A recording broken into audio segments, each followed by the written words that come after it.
He was a straight A student. He played basketball and soccer, and he honestly had no underlying health issues. That all changed with one COVID-19 infection. An estimated 17% of people who come down with COVID-19 go on to develop post-acute COVID-19 syndrome, otherwise known as long COVID. And the effects can be severe and debilitating for both adults and children. 11 News medical reporter Minnie Becerra joins us now with one family. It's really a heartbreaking story. It is really sad. Yeah. Wait till you see this story. Okay. It is just a tearjerker. And the Smith family of Easton, Maryland, going through a devastating situation. 14-year-old Dylan has been battling severe long COVID for over 2 years. In part one of my two-part series, we introduce you to the Smiths and show you why, after 2 years of failed treatments, there's hope. This was our last normal Christmas, right? Christmas of 2021. Stacy and Mike Smith look at these images of the past and pray they could go back to a time when their son Dylan was happy, healthy, thriving. He was hardworking, he was athletic, he was caring, he was just such a loving and funny kid. He had lots of friends. He was a straight A student. He played basketball and soccer, and he honestly had no underlying health issues. Just a month after this picture was taken, everything would change. I contracted COVID in January of 2022, and he pretty much followed about a week later. They both recovered, but for Dylan, his battle with COVID wasn't over. It was just beginning. February 17th, he started developing cold-like symptoms. Dylan's symptoms quickly progressed: chronic fatigue, body aches, migraines, even seizures.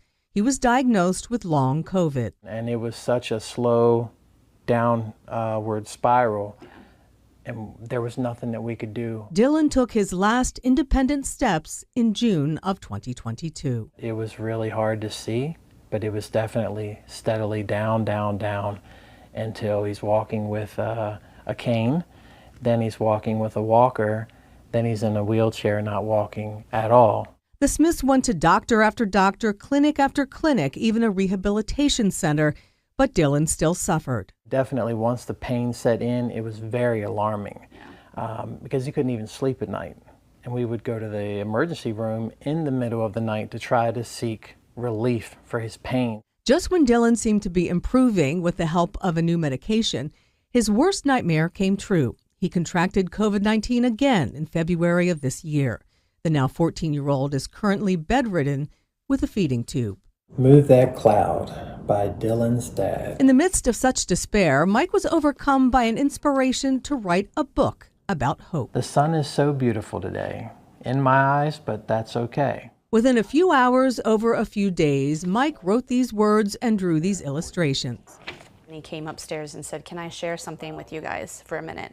And he read this story and showed us the pictures, and Dylan and I were both, I was in tears when it was over, and Dylan's like, "Did you write that?" And he was like, "Yeah, I wrote that for you." It was just really from a place of me wanting to express how I'm feeling towards him and his situation, and how I really wish and hope that he can find that type of thought process too, to try to help ease a little bit of his pain. This is the original manuscript. Move That Cloud has since been published. And then in March, the sunshine would indeed start to poke through the clouds. Word of a unique and successful treatment for pediatric long COVID, the Spiro Clinic in Fayetteville, Arkansas. It's a neurological clinic. They're treating long COVID as a neurological disease where they're healing the body from the inside out, and they're assisting the nervous system, which the nervous system affects every part of your body. It's finally given us hope. It's finally given us hope that our child can get his life back. Wow. Yeah, here's the catch. Because the Spiro Clinic is considered holistic, insurance won't pay for it.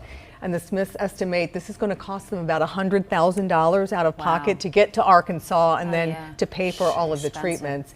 And if you would like to help them, there is fundraising. You can learn more about Dylan and the fundraising effort. There's a link on our website. And now coming up in part 2 next Wednesday, we will take you to the Spiro Clinic in Fayetteville, Arkansas, and see the kind of work that they're doing there. We've talked about long COVID before and just the fatigue of riding a bike or going up steps, but not somebody bedridden. Yeah, not yes. getting out of and bed, and my- can you imagine seeing your child, No, it's No. heartbreaking. go through that? What a story. Okay. Hoping he can get there. All right, Mindy, Thanks. thank Thanks, you. Mindy.